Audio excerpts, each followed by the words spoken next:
तो इस कहानी की शुरुआत जापान में 1997 से होती है और ये समय वो था जब जापान के अंदर बस एक ही चीज की दहशत थी और वो थे डेविल्स। और इनके पास अलग अलग तरह की एबिलिटीज और पावर्स थी, इसीलिए इन्हें मारना इतना भी आसान नहीं था। और फिर हम हमारे मेन एमसी डेंजी को देखते हैं और ये बंदा एक छोटे से घर में रहता है और इस बंदे के ऊपर न जाने कितना कर्जा है जिसे चुकाने के लिए ये जंगल में जाकर पेड़ों को काटता है। और इसने अपनी एक किडनी, एक आंख और यहाँ तक कि अपने एक टेस्टिकल को भी बेच दिया है। लेकिन ये कर्जा अब भी काफी ज्यादा है, लेकिन इसके बाद भी ये बंदा हार नहीं मानता और अपने काम में लगा रहता है। और इसके पास एक पेट भी है और इस पेट का नाम है पोचीता और ये एक चेनसो डेविल है। लेकिन तभी अचानक हम ये देखते हैं कि डेंजी के सामने एक टमाटो डेविल आ जाता है और वो पोचीता को एक चेनसो की तरह इस्तेमाल करके इस टमाटो को बीच में से काट देता है। और फिर हम एक फ्लैशबैक देखते हैं और यहाँ पर हमें ये पता चलता है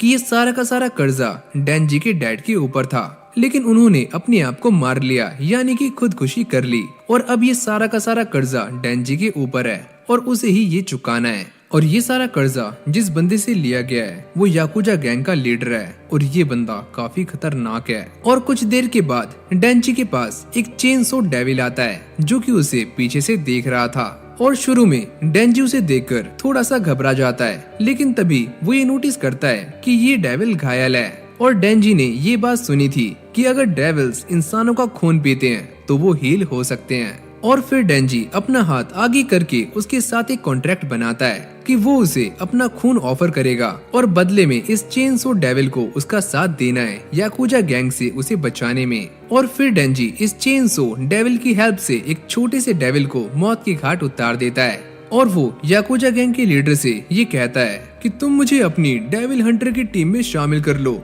और मैं ऐसे करते करते तुम्हारा सारा कर्जा उतार दूंगा, जिसके लिए ये ओल्ड मैन मान जाता है। और फिर हमारी कहानी दोबारा से प्रेजेंट में आती है और यहाँ पर वही ओल्ड मैन होता है और वो ये कहता है, क्या तुम ये बात जानते हो कि इस टमाटो डेविल की कीमत ब्लैक मार्केट में 4 लाख है। और ये सुनकर डेंजी काफी खुश होता है, लेकिन सारे टैक्सेस लगने के बाद और अलग से जीएसटी लगने के बाद तुम्हें बस 70,000 येन ही मिलने वाले हैं। लेकिन भाई डेंजी के और भी ज्यादा खर्चे होते हैं, यानी कि पानी का बिल और बिजली का बिल। ये सारा कुछ निकाल कर डेंजी के पास बहुत थोड़ी रकम बचती है। सुनो पोचीता, मुझे ऐसा लगता है कि आज भी हमें एक ब्रेड खाकर अपना काम चलाना पड़ेगा। लेकिन तभी अचानक उनके पास याकुजा गैंग का एक बंदा आता है।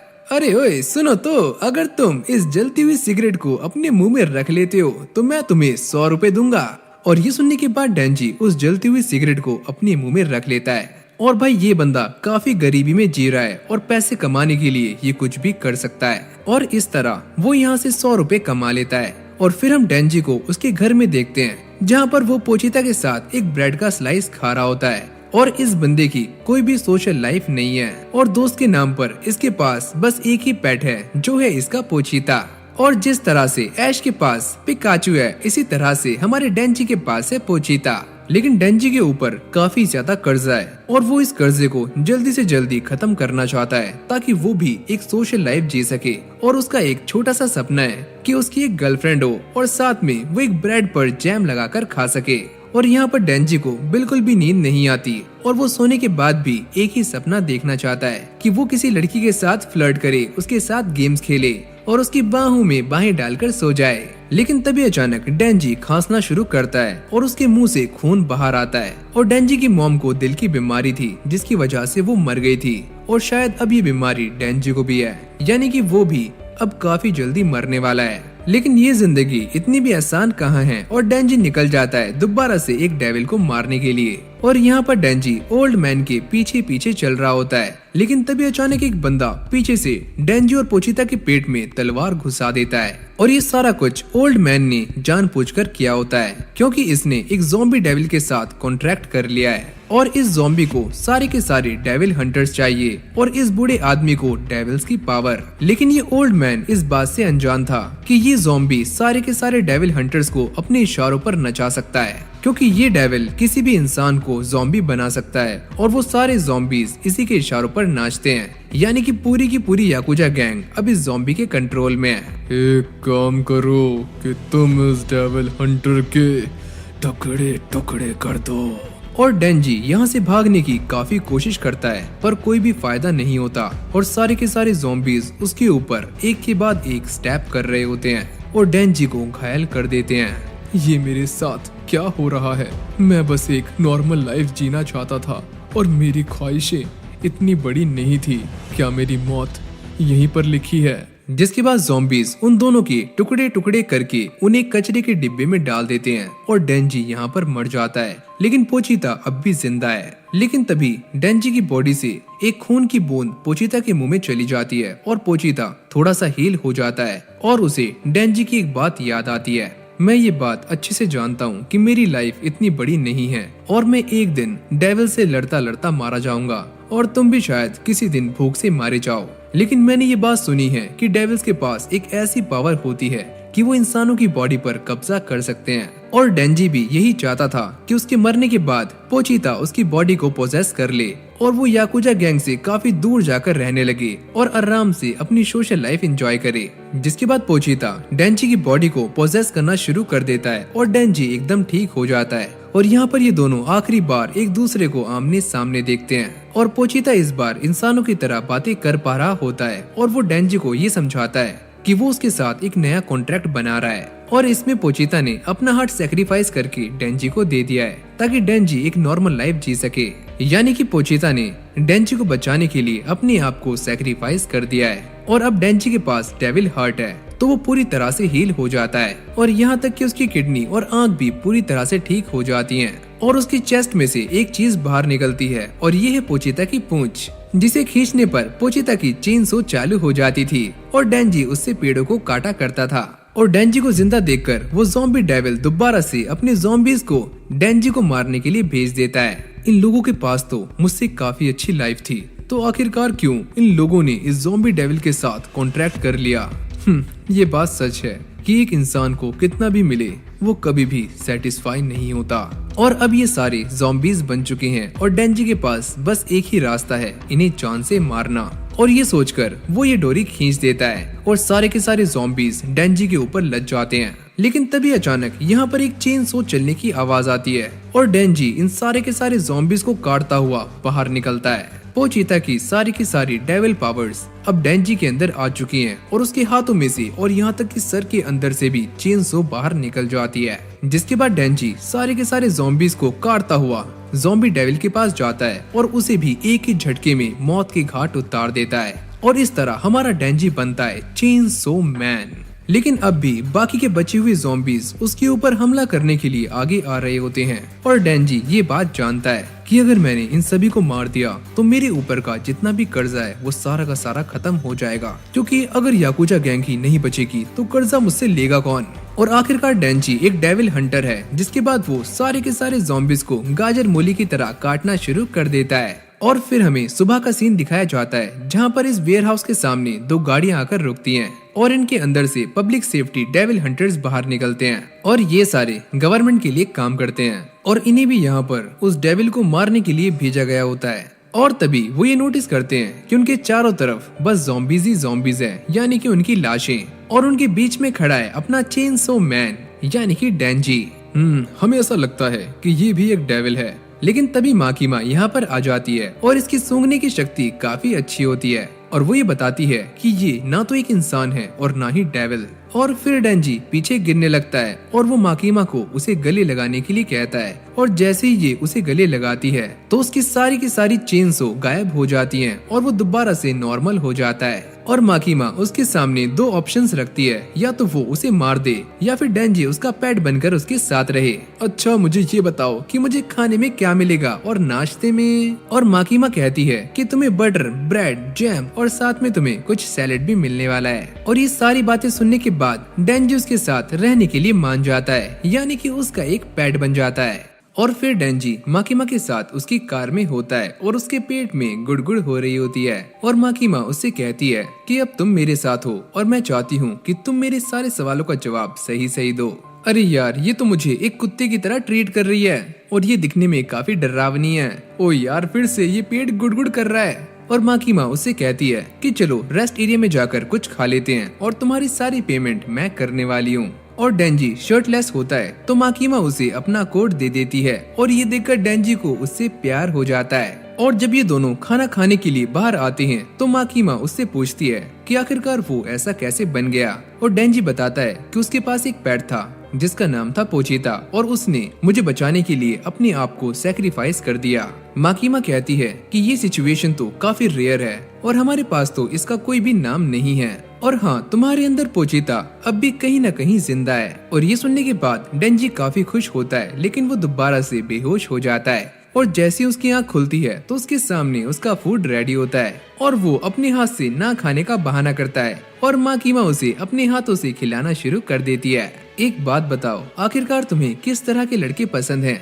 माकीमा कहती है बिल्कुल तुम्हारी तरह, यानी कि डेंजी की तरह। और डेंजी को ऐसा लगता है कि ये लड़की उसके प्यार में लट्टू हो चुकी है। और फिर माकीमा उसे लेकर डेविल हंटर के हेडक्वार्टर के अंदर आ जाती है। और यहाँ पर दो तरह के डेविल हंटर्स काम करते हैं। पहले है सिविलियंस जो कि पार्ट टाइम ये काम करते हैं और वो काम करने का दिन और टाइम अपने हिसाब से चूज कर सकते हैं, और वो जो भी डेविल मारते हैं उनकी पेमेंट उन्हीं के हिसाब से की जाती है। और दूसरे हैं पब्लिक सेफ्टी वाले डेविल हंटर्स जो ये काम फुल टाइम करते हैं और गवर्नमेंट उन्हें कभी भी और कहीं पर भी डेविल मारने के लिए भेज सकती है और उनकी जान काफी ज्यादा खतरे में होती है। और ये सारी बातें सुनते सुनते डेंजी को ऐसा लगता है कि अगर वो माकीमा के साथ काम करेगा तो उसे अपने प्यार के जाल में फटाक से फंसा लेगा। और फिर हम एक और डेविल हंटर को देखते हैं और इसका नाम है आकी, और इसने 3 साल पहले ज्वाइन किया है और अब डेंजी को इसी के साथ काम करना है। और वो डेंजी को खींचकर यहाँ से लेकर जा रहा होता है। अबे यार छोड़ दो, मुझे माकीमा के साथ काम करना है, कहाँ लेकर जा रहे हो मुझे? सुनो डेंजी, अगर तुम अच्छे से काम कर पाए तो एक न एक दिन हम दोनों एक साथ काम करेंगे। और बाहर जाते हुए डेंजी आकी से पूछता है अबे ओए यार, ये तो बताओ क्या माकीमा का कोई बॉयफ्रेंड है? और ये सुनने के बाद आकी उसे एक सुनसान गली के अंदर ले जाता है और वहाँ जाकर कुत्तों की तरह पेलना शुरू कर देता है। मेरी बात मानो बच्चे, तुम ये जॉब छोड़कर चले जाओ वरना तुम बेवजह मारे जाओगे। और आकी उसे ये जॉब छोड़ने के लिए बार बार कह रहा होता है तुम यहाँ से चले जाओ, मैं माकीमा से कह दूंगा कि तुम डेविल देखकर भाग गए। और ये सुनने के बाद डेंजी उसके दोनों अखरोटों पर एक जोरदार लात मारता है। क्या कर दिया यार तूने? डेंजी के लिए ये एक न्यू लाइफ है और वो अपनी इस न्यू लाइफ को छोड़ना नहीं चाहता। और यहाँ पर माकीमा उसका काफी ख्याल रखती है, तो भले ही वो इसके अंदर मारा क्यों ना जाए, वो इसे छोड़कर नहीं जाएगा। अबे ओए, तुझे क्या लगता है कि वो लड़की यानी कि माकीमा तुझसे पड़ जाएगी?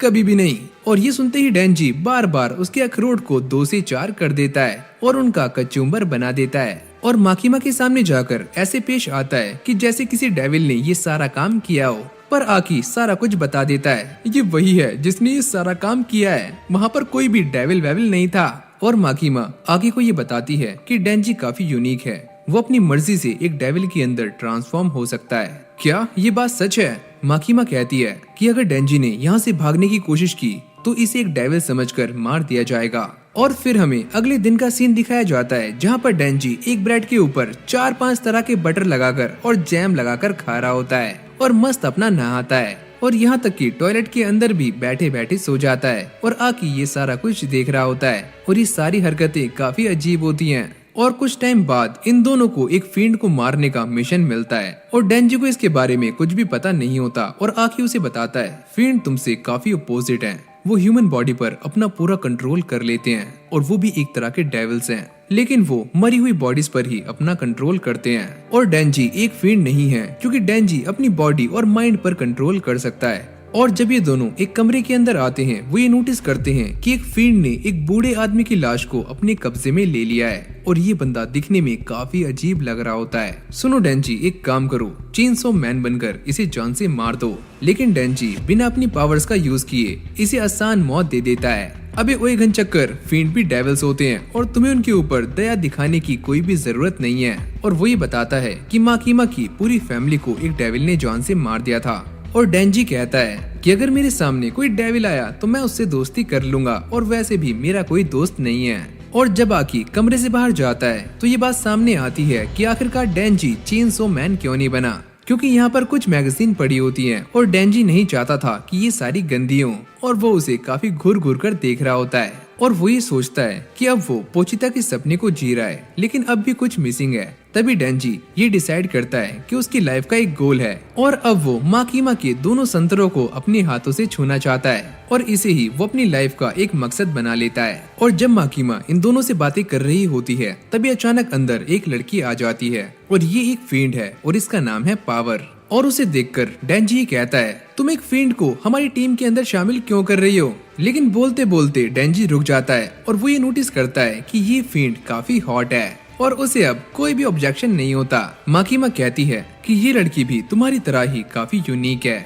और इसे स्पेशल डिवीजन 4 के अंदर रखा गया है। जिसके बाद ये दोनों पेट्रोलिंग के लिए चले जाते हैं, लेकिन पावर के सर पर 2 सींग होते हैं, इसीलिए वो पब्लिक में नहीं चल सकते। और तभी पावर डेंजी के सर पर एक पटाख से थप्पड़ मारती है। अबे ओए छपरी, मुझे कुछ खाने को दो, मैं ज्यादा टाइम तक ऐसे नहीं रह सकती, मुझे कुछ चाहिए, कुछ खून। अरे यार कहाँ फंस गया, ये काफी हॉट है, वरना मैं इसे बता देता कि मैं कौन हूँ और मैं अपने हाथ इसके संतरों तक कैसे लेकर जाऊँ। और काफी देर ढूंढने के बाद भी इन दोनों को कोई भी डेविल नहीं मिलता और फील्ड ये कहती है कि शायद ये मेरी गलती है, क्योंकि एक फील्ड बनने से पहले मैं एक काफी खतरनाक डेविल थी और ये सारे के सारे डेविल्स मुझसे डरते थे और मुझे ऐसा लगता है कि मेरी खुशबू सूंघने के बाद ये सारे यहाँ से भाग चुके हैं। अरे यार कहाँ फंस गया, मुझे ऐसा लगता है कि इसके साथ रहकर मैं कुछ भी नहीं कर पाऊंगा और आकी ने मुझे फंसा दिया है। लेकिन तभी अचानक हम ये देखते हैं कि पावर को ब्लड की स्मेल आती है और वो भागकर उसी तरफ जाने लगती है और यहाँ पर एक सी क्यूकम्बर डेविल होता है और पास में ही एक सिविल हंटर होता है जो कि इसे मारने के लिए बैकअप बुला रहा होता है। लेकिन तभी अचानक हम ये देखते हैं कि पावर बिल्डिंग से नीचे कूदती है और अपने ब्लड का इस्तेमाल करके एक काफी खतरनाक हैमर बना लेती है और पटाख से इस डेविल के ऊपर अटैक करती है और एक ही अटैक से इसका काम 25 कर देती है। और ये हंटर सारा कुछ देखकर काफी चौंक जाता है और पावर चिल्ला चिल्ला कर हंसने लगती है। लेकिन पावर ने यहाँ पर एक रूल तोड़ दिया होता है कि अगर कोई सिविलियन हंटर पहले से ही एक डेविल को मारने के लिए यहाँ पर मौजूद हो तो ये उसे मार नहीं सकते। और अब रूल तो रूल है, तो इसके लिए पावर को सजा भी मिल सकती है और माकीमा उसे डांटती है कि तुम्हें बिना सोचे समझे कोई भी काम नहीं करना चाहिए। और यहाँ पर एक और बात सामने आती है कि पावर एक फील्ड बनने से पहले एक ब्लड डेविल थी, यानी कि वो अपने ब्लड का इस्तेमाल करके अलग अलग तरह के वेपन्स बना सकती है। माकीमा उसे डांट ही रही होती है, लेकिन पावर ये सारा का सारा इल्जाम डेंजी के ऊपर डाल देती है, किसके कहने पर ही मैंने उस डेविल को मारा था, ये वो। अबे ओए ओए ओए 7वीं फेल, ये तू क्या बोल रही है? और इसके बाद इन दोनों में बहस छिड़ जाती है और माकीमा उन दोनों को शांत करती है। मैं ये चाहती हूँ कि तुम दोनों एक साथ काम करो। और अगली सीन में हम ये देखते हैं कि पावर को एक बिल्ली मिलती है और वो उसे प्यार करना शुरू कर देती है और डेंजी यहाँ पर पहली बार सॉफ्ट ड्रिंक गटकता है। पावर कहती है कि उसे इस पूरी दुनिया में बस बिल्लियां ही पसंद हैं, ना ही इंसान और ना ही डेविल्स। और वो ये बताती है कि एक डेविल ने उसकी प्यारी बिल्ली मियोई को किडनैप कर लिया था और ये उसे बचाने के लिए जा ही रही थी, लेकिन माकीमा ने उसे अपने साथ रख लिया और तभी से वो माकीमा के साथ काम कर रही है। और मैं अपनी कैट को वापस लाने के लिए किसी भी हद तक जा सकती हूँ। वैसे मैं अभी तुम्हारे संतरों को छूने के लिए किसी भी हद तक जा सकता हूँ। जिसके बाद पावर उसके सामने एक ऑफर रखती है कि अगर तुम मेरी बिल्ली वापस ला दोगे तो मैं तुम्हें अपने संतरे छूने दूंगी। और ये सुनते ही उसके अंदर का इमरान हाशमी जाग जाता है। अबे ओए, उस डेविल की हिम्मत कैसे हुई इतनी प्यारी सी मासूम सी बिल्ली को चुराने की? कहाँ रहता है वो? मैं उसे जान से मार दूंगा। और फिर ये दोनों हेडक्वार्टर जाते हैं जहाँ से पावर को बाहर जाने की परमिशन मिलती है, क्योंकि वो अकेले बाहर नहीं जा सकती। और पावर उससे कहती है कि सुनो, तुम्हें ही उस डेविल से लड़ना होगा, क्योंकि वो मेरी बिल्ली को मेरी शील्ड की तरह इस्तेमाल कर सकता है। तुम जानती हो कि मेरे पास भी एक पेट था और उसका नाम था पोचिता, लेकिन वो मर चुका है, लेकिन आज भी वो मेरे अंदर जिंदा है। क्या बकवास कर रहे हो तुम इंसान, काफी बेवकूफ होते हो। एक पेट जो कि मर चुका था अब वो तुम्हारे अंदर जिंदा है? अबे चल चल, फेक मत। और ये सुनने के बाद डेंजी को काफी गुस्सा आता है, लेकिन फिर वो अपने गोल के बारे में सोचता है और शांत हो जाता है। और फिर हम माकीमा को देखते हैं जिसके सीनियर्स उसे ये बताते हैं कि हमें ऐसा लगता है कि दूसरे देशों ने डेविल्स को जंग के अंदर इस्तेमाल करना शुरू कर दिया है और ऐसी अफवाहें चारों तरफ फैल रही हैं। आप टेंशन मत लो, हमारी स्क्वाड काफी अच्छे से काम कर रही है और जो नए लोग हैं वो काफी अच्छे हैं। बस तुम ये बात ध्यान रखना कि वो लोग हमारे लिए कुत्तों की तरह हैं। हमारा बस एक ही हिसाब है, उन्हें पालना और उन्हें ट्रेन करना। तुम्हारा उनसे कोई भी लगाव नहीं होना चाहिए। और फिर हम आकी को देखते हैं जो कि माकीमा को लेकर जा रहा होता है और आकी को ऐसा लगता है कि डेंजी उनके कोई भी काम नहीं आने वाला, वो एक नंबर का यूजलेस है। पर माकीमा ये बात जानती है कि डेंजी एक चेनसो डेविल के अंदर ट्रांसफॉर्म हो सकता है और ये बात अपने आप में ही काफी यूनिक है। और यहाँ पर हम डेंजी और पावर को देखते हैं जो कि शहर से थोड़ी दूर आ जाते हैं और पावर सामने की तरफ इशारा करती है और ये कहती है कि वो डेविल यहीं पर रहता है और डेंजी उसे मारने के लिए आगे जाता है और इसके पास एक कुल्हाड़ी होती है। मैं नहीं चाहता कि मुझे चेनसो मैन के अंदर ट्रांसफॉर्म होना पड़े, लेकिन तभी अचानक वो ये नोटिस करता है कि पावर उसके साथ काफी आगे तक आ गई है और उसने आगे आने से मना किया था। तो उसे यहाँ पर थोड़ी बहुत गड़बड़ लगती है और वो ये समझ जाता है कि ये सारी पावर की एक चाल है। और जैसे ही वो पावर के ऊपर अटैक करता है तभी पावर अपने ब्लड का इस्तेमाल करके डेंजी के सर पर अटैक कर देती है और उसे घसीटकर इस घर के अंदर लेकर जाने लगती है। तुमने मुझे काफी इंतजार करवाया है। तुम तो जानते ही हो कि मुझे बाहर जाने की इजाजत नहीं थी, लेकिन मैं वादे के मुताबिक तुम्हारे लिए एक इंसान लेकर आ गई हूँ। और तभी हम ये देखते हैं कि ये एक बैड डेविल है जिसका एक हाथ कटा हुआ है। हाँ, एक इंसान, इसका खून काफी अच्छा होगा। जिसके बाद हम ये देखते हैं कि ये बैड डेविल डेंजी को ऊपर उठा लेता है और उसे जोर जोर से मसलना शुरू कर देता है, जिससे डेंजी के अंदर का काफी सारा खून निकलकर इस बैड डेविल के मुंह में जाना शुरू हो जाता है। और ये तरीका काम करता है और उसका हाथ सही हो जाता है, पर ये खून उसे काफी कड़वा लगता है। और ये इसीलिए हुआ क्योंकि डेंजी पूरी तरह से एक इंसान नहीं है और इस डेविल के मुंह का स्वाद बिगड़ जाता है और वो पावर से दोबारा से एक इंसान को लाने के लिए कहता है। इंसान काफी मूर्ख होते हैं और तुमने मेरा आसानी से विश्वास कर लिया। और अब ये डेविल शहर की तरफ देखता है और वहाँ से उसे सिगरेट्स और परफ्यूम की स्मेल आती है जो कि इसे बिल्कुल भी पसंद नहीं है। वादे के मुताबिक मैं तुम्हारे लिए एक इंसान लेकर यहाँ पर आई थी, तो अब तुम्हें मेरी बिल्ली को छोड़ना होगा। लेकिन ये डेविल उसकी बिल्ली को उसकी आंखों के सामने ही कच्चा निगल जाता है और ये देखकर पावर काफी शॉक्ड हो जाती है। और फिर हमें पावर का एक पास्ट दिखाया जाता है जब वो नई नई फेंड बनी थी और जंगल के काफी सारे जानवरों को मारकर इसने उनका खून पिया था। और यहीं पर उसे एक बिल्ली मिलती है जिसे पावर दूध पिलाती है, अपना नहीं गाय का। और वो ये चाहती थी कि जब ये बिल्ली मोटी ताजी हो जाएगी तो वो इसे खा लेगी। लेकिन जैसे जैसे टाइम बीतता गया तो पावर को इस बिल्ली के साथ लगाव होना शुरू हो गया। और फिर अचानक से एक बैड डेविल ने उसके इस बिल्ली को पकड़ लिया और वो पावर के सामने एक शर्त रखता है कि पावर उसके लिए एक इंसान लेकर आएगी। और वो इसीलिए शहर गई थी और माकीमा ने उसे पकड़ लिया था। और फिर हमारा सीन दोबारा से प्रेजेंट में आता है जहाँ पर ये बैड डेविल पावर को भी पकड़ लेता है और उसे कच्चा निगल जाता है। और शहर की तरफ जाते हुए वो ये कहता है, सबसे पहले मुझे बच्चों का खून पीना है और फिर बारी आएगी जवान लोगों की। और मीठे में मैं कुछ प्रेग्नेंट औरतों से अपना पेट भरने वाला हूँ। और इसने डेंजी को भी अपने हाथों में पकड़ा हुआ होता है और वो ये नोटिस करता है कि डेंजी उसी का खून पी रहा है। अबे ओए गंदी शक्ल के डेविल, मेरी छमक छल्लों की बिल्ली वापस कर दे। और ये बोलते ही वो अपनी छाती पर लगी हुई रस्सी खींच देता है जिससे उसके सर से एक चेनसो बाहर निकलती है। और ये देखकर बैड डेविल समझ जाता है कि डेंजी भी एक डेविल है और वो अपनी चेनसो से इसका हाथ दोबारा से काट देता है और ये दोनों एक बिल्डिंग के ऊपर आकर गिरते हैं। और यहाँ पर एक लड़की होती है और डेंजी उसे देखकर यहाँ से भागने के लिए कहता है, ये एक डेविल है लेकिन फिर भी ये इंसानों की मदद क्यों कर रहा है। और फिर इन दोनों में एक घमासान फाइट होनी शुरू हो जाती है और ये दोनों ही एक दूसरे पर भारी पड़ रहे होते हैं। और फाइट के दौरान डेंजी काफी सारे इंसानों को देखता है और उन्हें यहाँ से जाने के लिए कहता है। और ये देखकर बैड डेविल एक गाड़ी उठाता है और इस गाड़ी के अंदर एक इंसान होता है और वो इस गाड़ी को डेंजी की तरफ फेंकता है। लेकिन डेंजी बड़ी आराम से इस पूरी की पूरी गाड़ी को अपने हाथों से रोक लेता है और दोबारा से इस गाड़ी को उस डेविल की तरफ फेंक देता है और ये जाकर उसके मुंह पर ब्लास्ट करती है। और वो बैड डेविल काफी गुस्से में आ जाता है और अपने मुंह से एक काफी खतरनाक शॉक वेव डेंजी की तरफ फेंकता है। और इस बार डेंजी फंस जाता है और वो काफी दूर जाकर गिरता है और ये बैड डेविल उस बंदे को पकड़ लेता है जो कि गाड़ी के अंदर था। लेकिन तभी अचानक उसके कानों में चेनसो की आवाज गूंजनी शुरू हो जाती है, यानी कि डेंजी अब भी जिंदा है।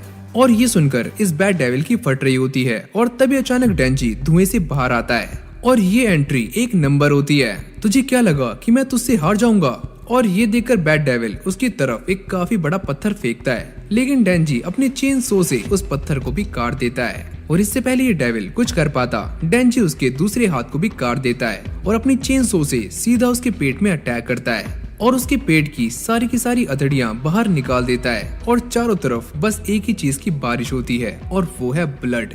और ये डेविल यहीं पर मारा जाता है। और अब पावर की आंख खुलती है और वो और उसकी बिल्ली सही सलामत हैं और ये दोनों ही डेंजी की बाहों में होते हैं और डेंजी ने उस डेविल को मार दिया है। पावर उससे पूछती है कि आखिरकार तुमने मेरी जान क्यों बचाई जब मैंने तुम्हें मारना चाहा। और ये सुनकर डेंजी उसके संतरों की तरफ इशारा करता है जैसे कि वो उसे छूना चाहता है और यही उसकी लाइफ का एकमात्र गोल है। अपनी बिल्ली को सही सलामत देखकर पावर उसे ये करने की परमिशन दे देती है। अरे वाह, अब आएगा ना मजा। लेकिन तभी अचानक हम ये देखते हैं कि यहाँ पर एक जोरदार धमाका होता है जिससे डेंजी का एक हाथ कटकर नीचे गिर जाता है और यहाँ पर एंट्री होती है एक लीच डेविल की जो कि डेंजी के कटे हुए हाथ को उठाकर फटाक से निकल जाती है। एक काम करो डेंजी, मेरी बिल्ली को लेकर यहाँ से भाग जाओ। और डेंजी दोबारा से चेनसो मैन बनने के लिए अपनी रस्सी को खींचता है लेकिन वो पूरी तरह से ट्रांसफॉर्म नहीं हो पाता क्योंकि थोड़ी देर पहले ही उसने काफी ज्यादा ब्लड लॉस कर दिया है। और लीच डेविल ये समझ जाती है कि यही वो बंदा है जिसने उसके बंदे को मारा है, यानी कि ये उसकी गर्लफ्रेंड है। हाँ, तुम भी काफी क्यूट हो। चलो एक काम करते हैं, मैं तुम्हें जिंदा छोड़ दूंगी लेकिन इसके बदले में तुम्हें मुझे ये लड़की और ये बिल्ली देनी होगी। और फिर डेंजी उससे लड़ना शुरू कर देता है और ये लीच डेविल भी उसके ऊपर बार बार अटैक्स कर रही होती है। पावर सोचती है कि ये इंसान कितना अजीब है जो अपनी जान जोखिम में डाल रहा है और जैसे ही डेंजी उसके ऊपर एक जोरदार पंच मारता है तो ये लीच डेविल उसे दूर फेंक देती है। तुम काफी कमजोर हो और मुझे नहीं लगता कि तुमने उस बैड डेविल को मारा है, चलो साइड हो जाओ, किसी और को आने दो। और डेंजी भागकर उसके पास जाता है और उसकी गर्दन पर एक कट लगा देता है और वो इस बात से काफी गुस्सा हो रहा होता है कि सारे लोग उसके सपने का मजाक बनाते हैं। और फिर ये दोनों दोबारा से एक दूसरे के साथ भिड़ जाते हैं और डेंजी काफी गंदे तरीके से पिट रहा होता है लेकिन जितनी बार वो पिटता है उतनी बार ही वो दोबारा गुस्से में खड़ा हो जाता है। और तभी अचानक ये लीच डेविल अपनी जीप को डेंजी की बॉडी के आर पार कर देती है और उसे खाने ही वाली होती है। पर आकी अपने हाथों से कुछ करता है और यहाँ पर एक फॉक्स डेविल आ जाता है जो कि आते ही इस लीच डेविल का सर खा जाता है। सुनो मालिक, क्या मैं इसका सर निगल सकता हूँ? अरे हाँ हाँ, खा जाओ।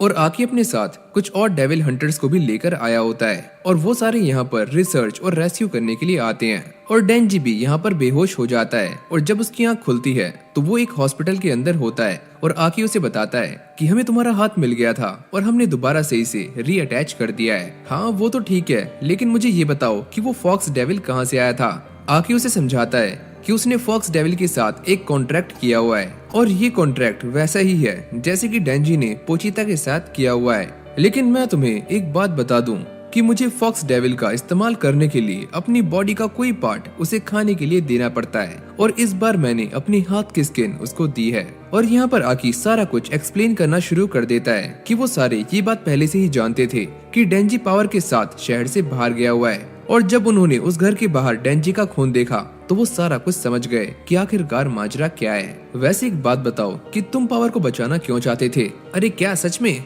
मुझे तो ऐसा कुछ भी याद नहीं है। और फिर हमें एक फ्लैशबैक दिखाया जाता है कि किस तरह से सारे के सारे लोग चेनसो मैन की तारीफें कर रहे थे सिवाय इसके। अबे कौन था वो सस्ती आरी वाला जिसने मेरी गाड़ी को उस डेविल के ऊपर फेंक दिया? उससे पूरी की पूरी भरपाई लेने वाला हूँ मैं। अबे कहाँ है तू? सामने आ। और यहाँ पर आकी डेंजी से प्रॉमिस करवा लेता है कि वो उसकी सारी की सारी बातें मानेगा और बदले में आकी ये सारा कुछ माकीमा को नहीं बताएगा। और बाहर हिमेनो और पावर आकी का इंतजार कर रहे होते हैं और फिर आकी यहाँ से चला जाता है। और फिर हमें शाम का सीन दिखाया जाता है जहाँ पर आकी माकीमा को सारी बातें बता देता है कि पावर और डेंजी गलती से शहर के बाहर चले गए थे जहाँ पर उन्हें एक बैड डेविल मिला और डेंजी ने उसका काम 25 कर दिया और शहर के अंदर एक लीच डेविल भी थी जिसे डिवीजन 4 के डेविल हंटर्स ने खत्म कर दिया है। वैसे डेंजी और पावर ने शहर से दूर जाकर हमारे एक रूल को तोड़ा है। आकी कहता है कि हम इसे नजरअंदाज कर सकते हैं क्योंकि इस बार कोई भी इंसान मारा नहीं गया। चलो सही है, मैं तुम्हारी बातें मान लेती हूँ। मुझे ऐसा लगता है कि तुम्हारे ऊपर भी डेंजी का असर हो गया है। और अगली सुबह हम आकी को देखते हैं जो कि अपना सारा काम शेड्यूल के हिसाब से कर रहा होता है, यानी कि सुबह जल्दी उठना, ब्रश करना और सारे के सारे काम निपटाना। डेंजी भी अब उसी के साथ आराम से रह रहा है। लेकिन तभी अचानक गेट पर कोई ठक ठक करता है और ये कोई और नहीं बल्कि पावर है जो कि गेट खोलकर फटाक से अंदर आ जाती है। माकीमा आकी को बताती है कि उसने ही पावर को यहाँ पर भेजा है ताकि आकी डेंजी के साथ उसका भी ध्यान रख सके। अरे हाँ वो तो ठीक है, लेकिन ये सारे के सारे पागल मेरे साथ रहेंगे कैसे? तुम टेंशन मत लो, मुझे तुम्हारे ऊपर पूरा भरोसा है। और आज लंच में सब्जियां बनी होती हैं जिसको देखकर आकी का मुंह बिगड़ जाता है और वो सारी की सारी सब्जियां फेंकना शुरू कर देती है। और ये देखकर आकी और डेंजी दोनों ही उसे डांटना शुरू कर देते हैं, अबे ओए पागल औरत, ये तो क्या कर रही है। और ऐसे ही पावर उनके साथ रहना शुरू कर देती है और वो कई दिनों तक नहाती भी नहीं है और यहाँ तक कि टॉयलेट को भी फ्लश नहीं करती। और जब डेंजी टॉयलेट साफ कर रहा होता है तभी पावर उसके पास आती है और अपने संतरों की तरफ इशारा करते हुए ऐसे ऐसे करती है। क्या हुआ? मुझे ऐसा लगता है कि तुम हमारी डील भूल चुके हो, क्या तुम ये करना नहीं चाहते? और ये सुनकर डेंजी के पसीने छूटने शुरू हो जाते हैं, पर पावर उससे कहती है कि तुम ये बस 3 बार ही कर सकते हो, चलो फिर लग जाओ काम पे। और डेंजी ये सुनकर काफी ज्यादा एक्साइटेड हो रहा होता है क्योंकि आखिरकार वो दिन आ ही गया जिसका डेंजी को काफी बेसब्री से इंतजार था।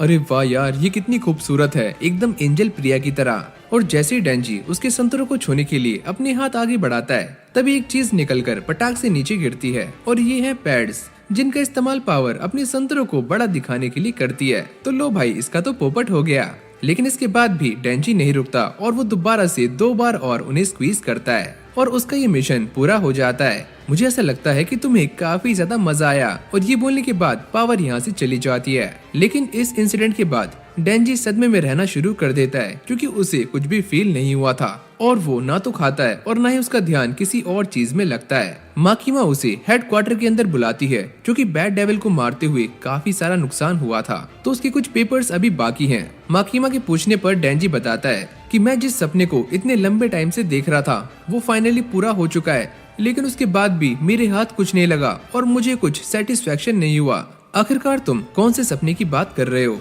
मैंने कल पहली बार पावर के संतरों को छुआ था। और ये सुनने के बाद माकीमा उसे रोमांस करने की पट्टियां पढ़ाना शुरू कर देती है कि आखिरकार उसे क्या क्या करना चाहिए। और वो अचानक से डेंजी के हाथ को अपने संतरों पर रख देती है और ये फीलिंग उसके लिए काफी अजीब होती है और डेंजी को देखकर ऐसा लगता है कि उसके प्राण निकलने वाले हैं। और ये सारा कुछ होने के बाद माकीमा उसे गन डेविल को मारने के लिए कहती है और इस गन डेविल को 13 साल पहले अमेरिका के अंदर देखा गया था और ये काफी खतरनाक और शातिर है।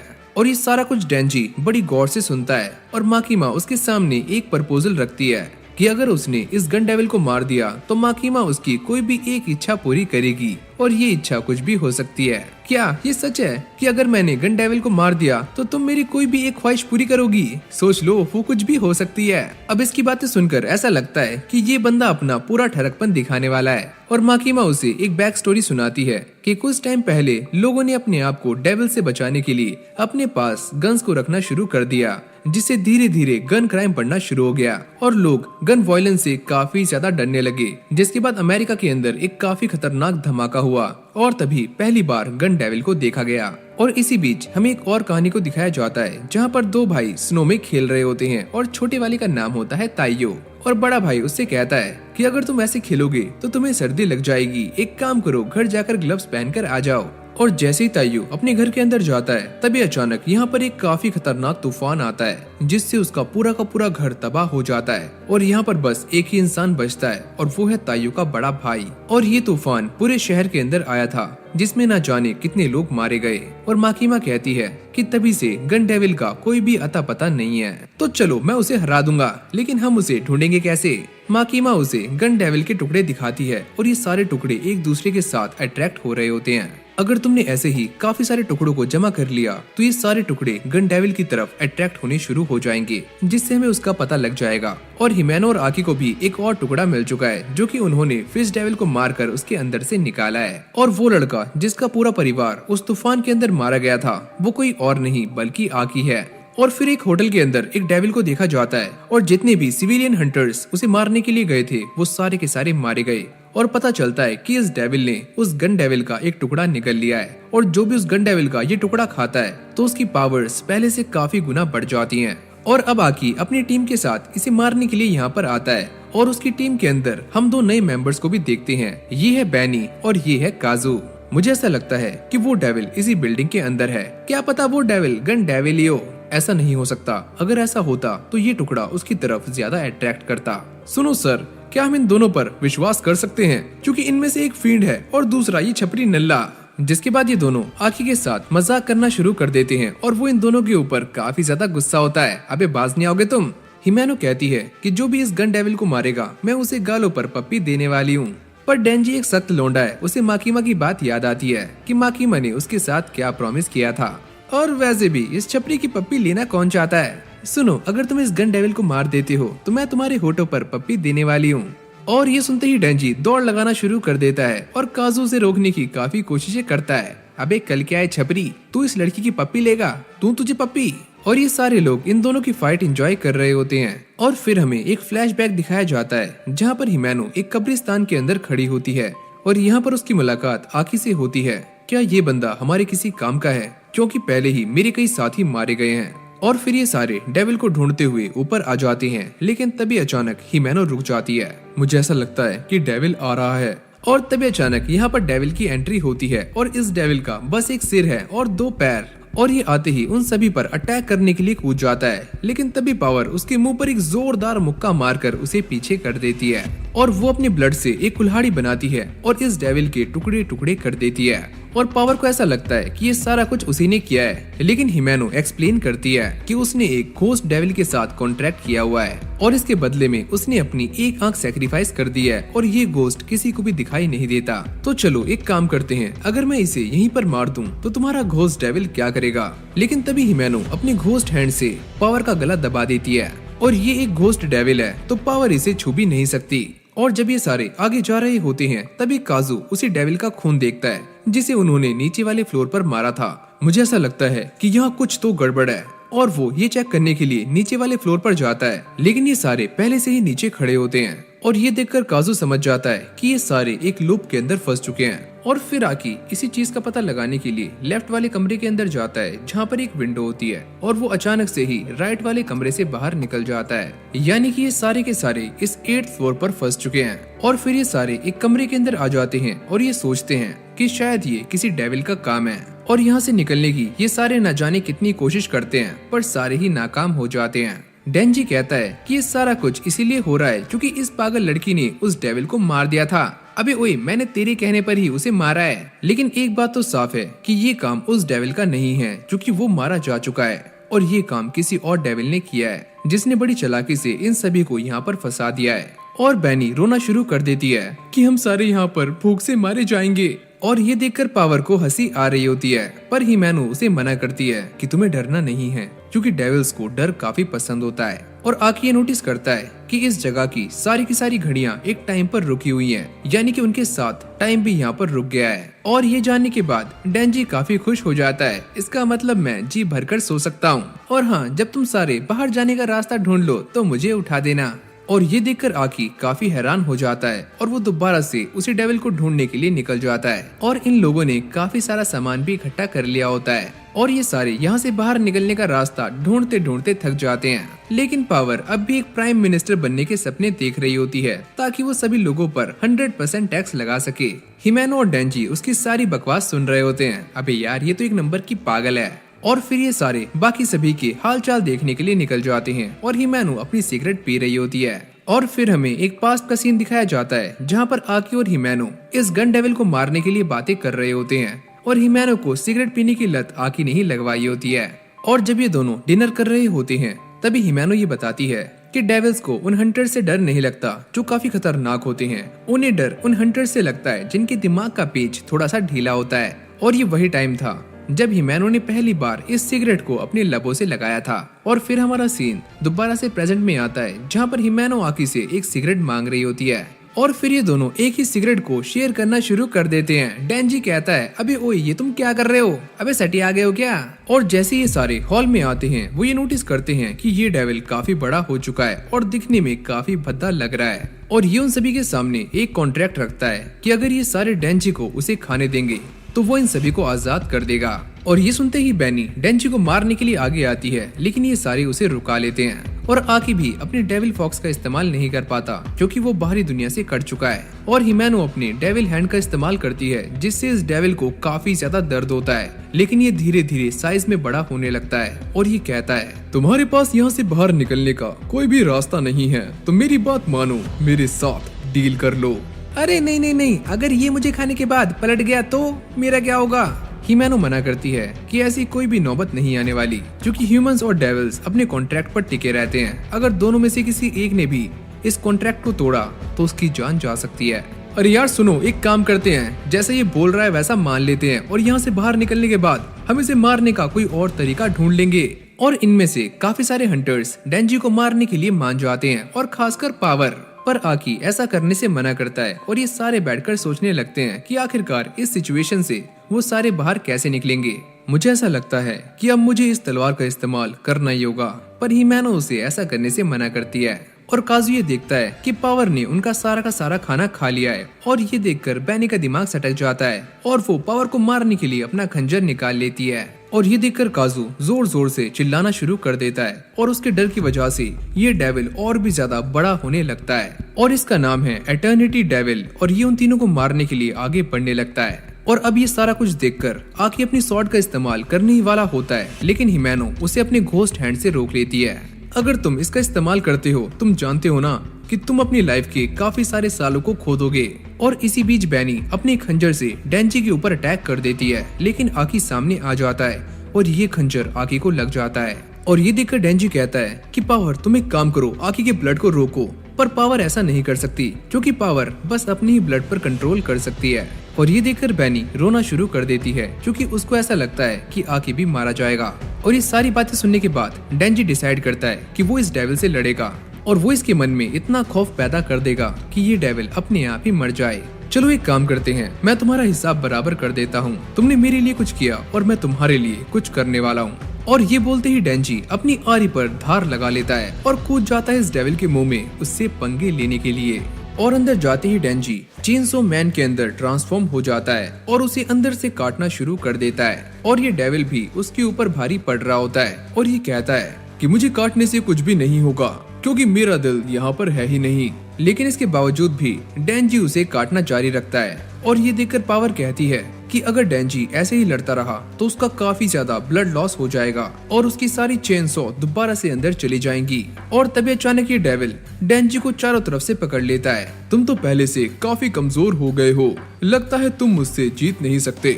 और डेंजी का काफी ज्यादा ब्लड लॉस हो जाता है जिससे उसकी चेनसो अंदर जाने लगती है। लेकिन वो इस डेविल को ही काट कर उसका खून पी लेता है जिससे वो दोबारा से हील हो जाता है। और फिर हमें दोबारा से हिमेनो का पास्ट दिखाया जाता है जहाँ पर उसका सीनियर उससे ये कहता है कि ये सारे डेविल उन्हीं हंटर से डरते हैं जिनके दिमाग का पेंच हिला हुआ होता है और जो सीधे होते हैं वो मारे जाते हैं।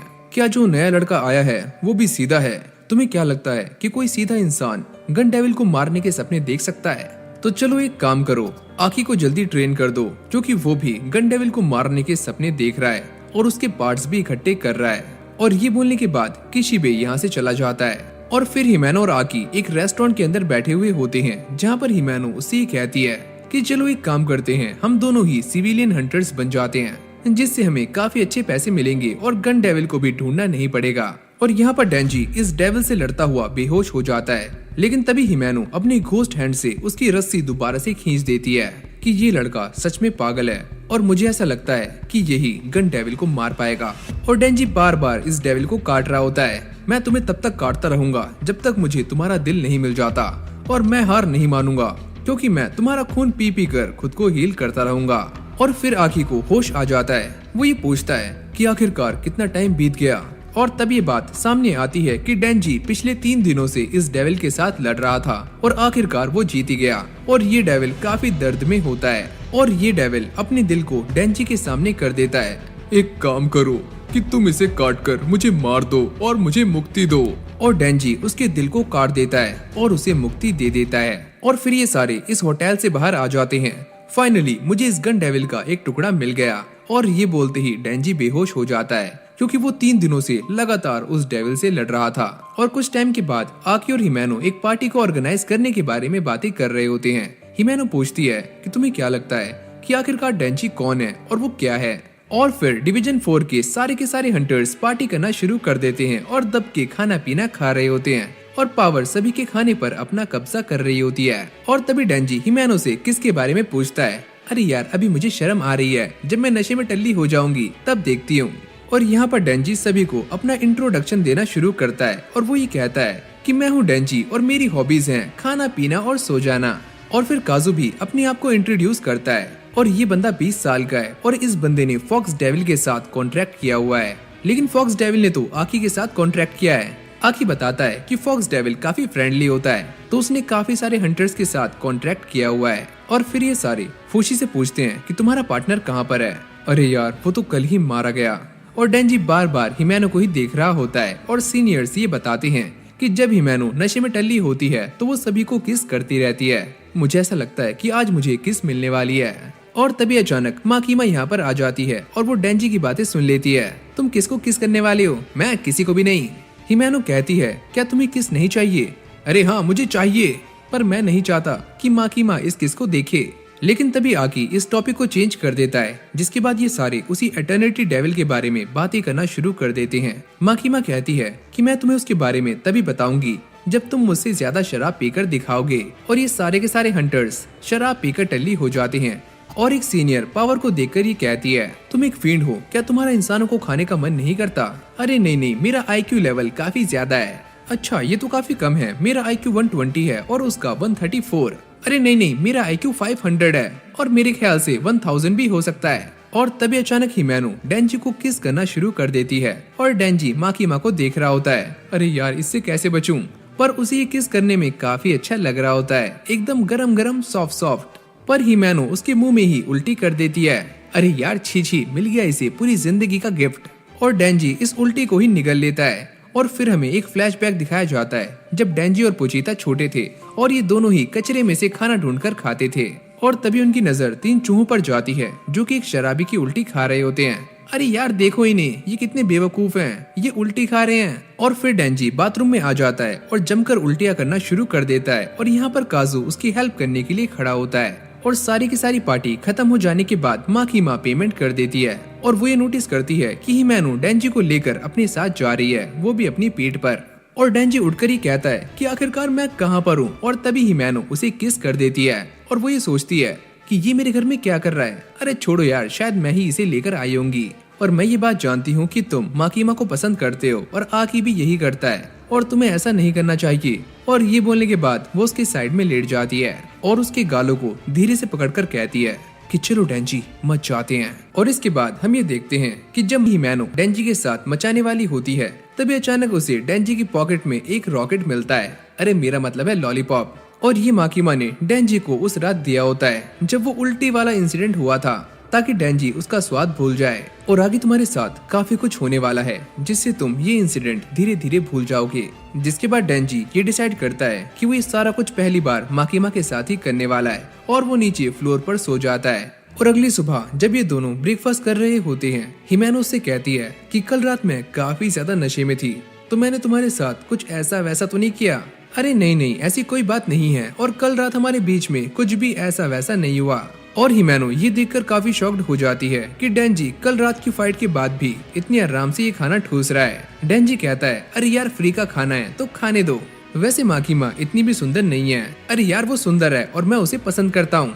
और फिर ये दोनों एक दूसरे की सेटिंग करवाने के लिए मान जाते हैं, यानी कि डेंजी की माकीमा के साथ और हिमैनो की जोड़ी आकी के साथ। तो चलो, अब से हम दोनों दोस्त हैं, तो तुम मेरे घर कभी भी ब्रेकफास्ट करने आ सकते हो और साथ में उस फील्ड को और आकी को भी ला सकते हो। और फिर अगले सीन में हम माकीमा को देखते हैं जो कि अपने एक असिस्टेंट के साथ क्योटो जा रही होती है, जो कि वहाँ पर उसकी एक मीटिंग है। लेकिन वो यहाँ के बॉसेस को बिल्कुल भी पसंद नहीं करती, पर वो कल की पार्टी को याद करते हुए काफी खुश हो रही होती है, क्योंकि कल उसे काफी मजा आया था। लेकिन तभी अचानक हम ये देखते हैं कि उन दोनों के आसपास बैठे हुए सारे लोग अपने तमंचे निकाल लेते हैं और इन दोनों को छल्ली कर देते हैं और माकीमा मारी जाती है।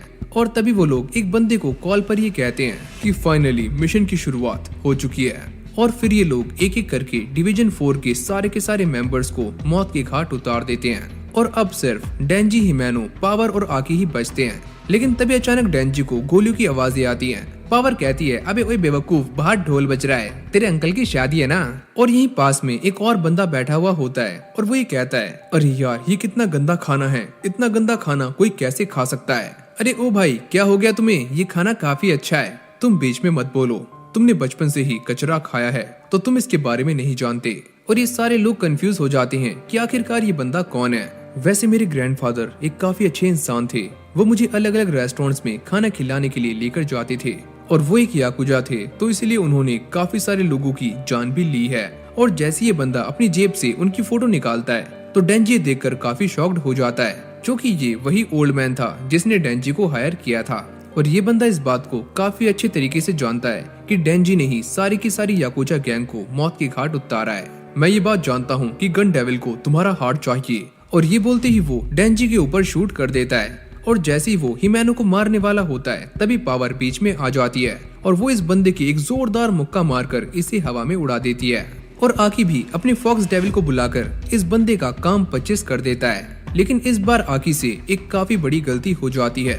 आकी, ये तुमने मेरे मुंह में न जाने क्या डाल दिया है। इसका स्वाद काफी अजीब है और ये ना तो कोई इंसान है और ना ही कोई डेविल। और तभी अचानक ये बंदा इस फॉक्स डेविल को चीरता हुआ बाहर निकलता है और इसका नाम है कटाना मैन। और ये भी डेंजी की तरह ही अपने आप को ट्रांसफॉर्म कर सकता है। पावर, एक काम करो, हिमैनो के खून को बहने से रोको।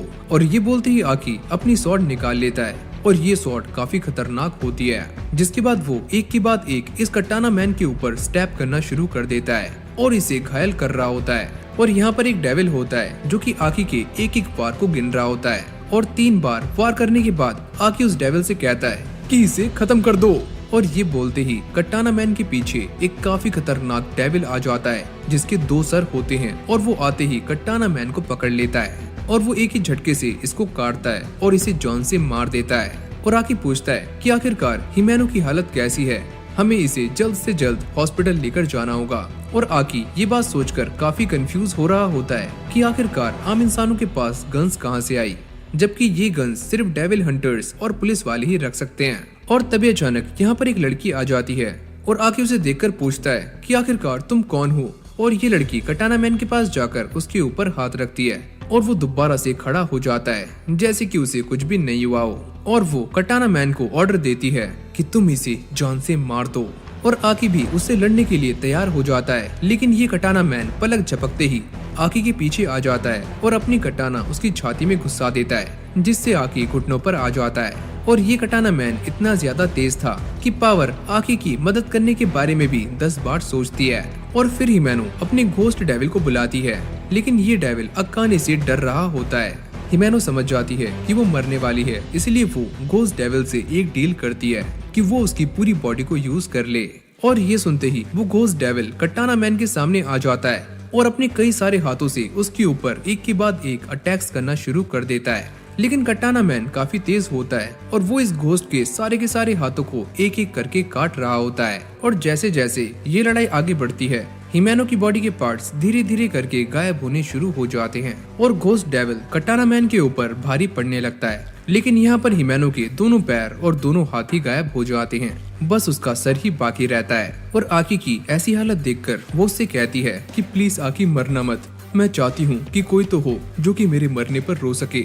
कटाना मैन काफी दिक्कतों में होता है, अरे प्लीज अकाने मेरी हेल्प करो। जिसके बाद अकाने यहाँ पर अपने स्नेक डेविल को बुला लेती है और ये आते ही इस घोस्ट डेविल की गर्दन को एक ही झटके में खा जाता है जिससे इस घोस्ट डेविल की मौत हो जाती है। और इसके साथ साथ हिमैनो भी पूरी तरह से गायब हो जाती है, यानी कि उसके कपड़े ही बचते हैं। और आकी ये सारा कुछ देखकर काफी शॉक्ड हो जाता है क्योंकि हिमैनो ने उसे बचाने के लिए अपने आप को सैक्रिफाइस कर दिया।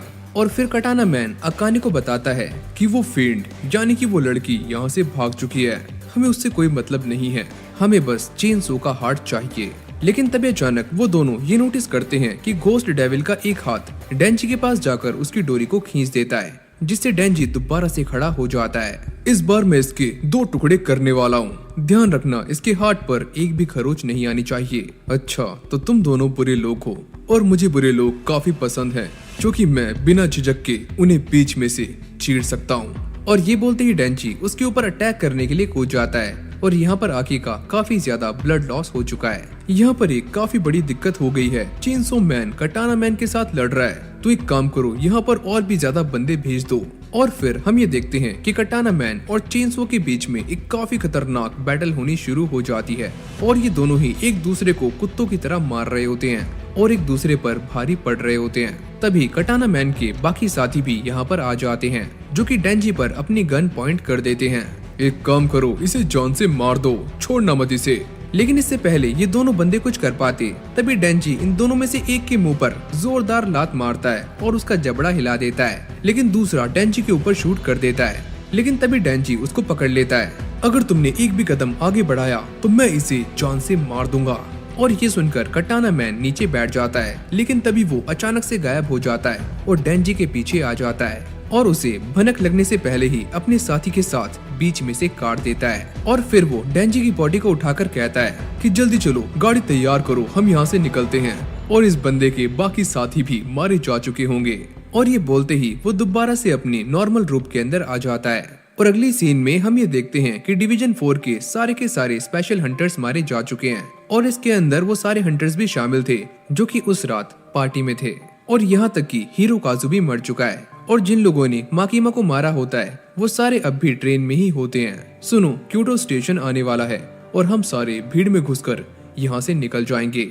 पर जैसे ही वो पीछे मुड़कर देखते हैं तो माकीमा उनके सामने जिंदा खड़ी होती है। और स्टेशन पर 2 हंटर्स टेंडो और योतारो माकीमा को लेने के लिए आए होते हैं। और तभी यहाँ पर एक बंदा आता है और वो ये कहता है कि क्योटो में स्पेशल डिवीजन के हंटर्स पर अटैक हुए हैं, वो भी जानलेवा।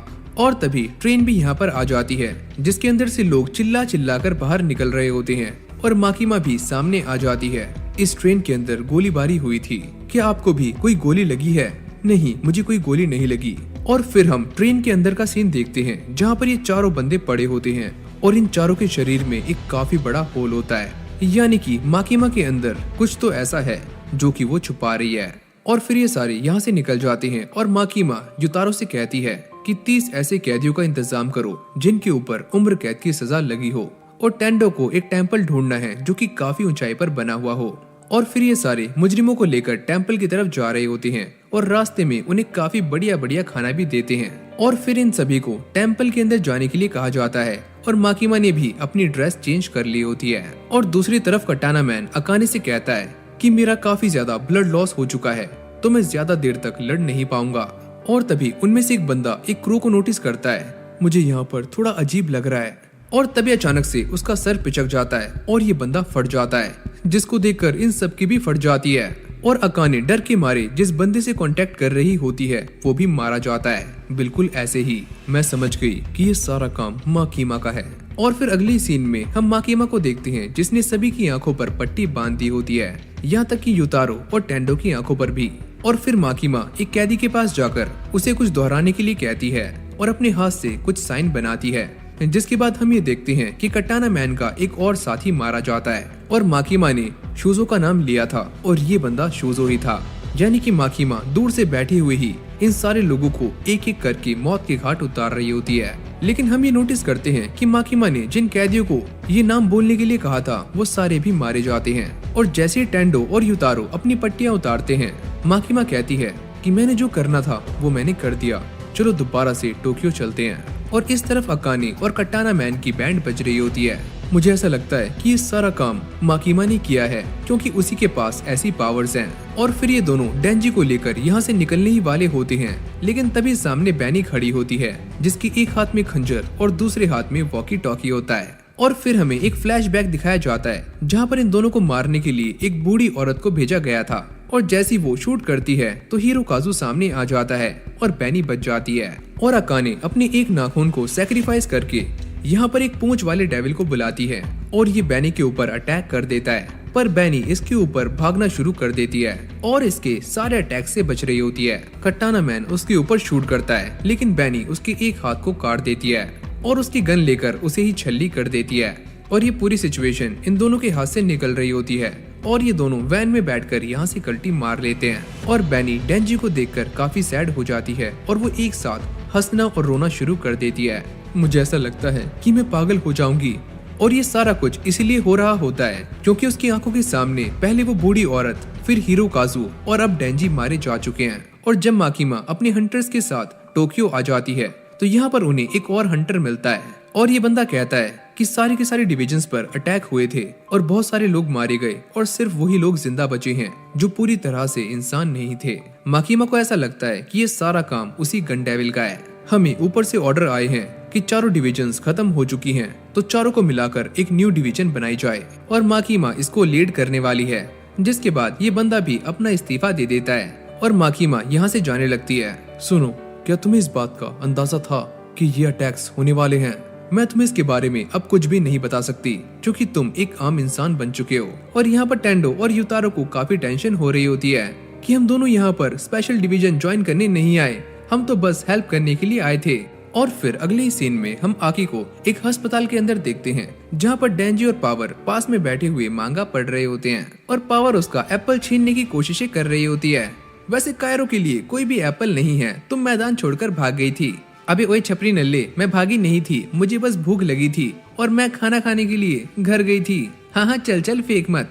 सुनो, क्या डिवीजन 4 से कोई जिंदा भी बचा है? हाँ, बैनी बची है और एक चश्मिश, लेकिन उसने जॉब छोड़ दिया है। और ये सुनकर आकी को काफी बुरा लगता है। डेंजी और पावर यहाँ से जाते वक्त आकी के लिए एक सेब छोड़ जाते हैं और उनके जाते ही आकी अपनी स्वॉर्ड उठा लेता है। और जैसा कि हम जानते हैं कि आकी जब जब अपनी स्वॉर्ड का इस्तेमाल करता है तो उसे अपनी लाइफ के काफी सारे साल गंवाने पड़ते हैं। और वो अपने कर्स डेविल से ये पूछता है कि अब मेरे पास कितना टाइम बाकी है?